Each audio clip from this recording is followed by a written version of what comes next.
Today's reading is Exodus chapter 36.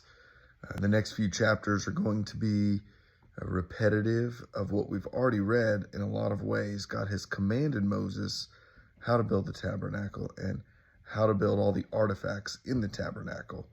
And now in the next few chapters, we're going to see them actually building it. So a lot of it's going to sound repetitive. God's already given dimensions and already given specifications, and now the people are putting it together. And we'll talk more about that over the next few chapters. But what really caught me about Exodus chapter 36 was the contributions that the people made for those who were building the tabernacle.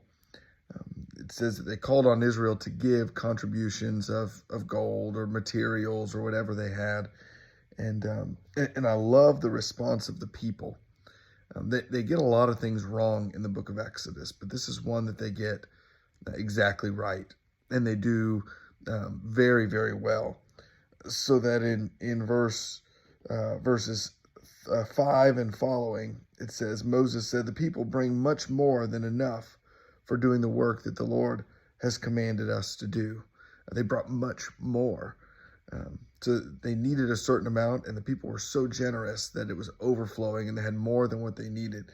And then down in verse 6 and 7, it says, "Let no man or woman do anything more for the contribution of the sanctuary."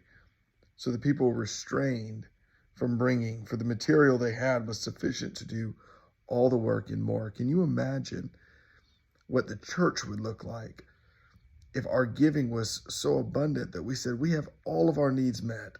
There's no ministry that is doing without. Everything that the Lord has called us to do, we're able to do because of the generous contributions of people.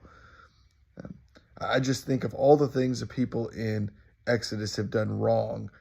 They finally are seeing the gracious God and responding in a gracious way by giving with such generosity that they have more than what they could possibly need.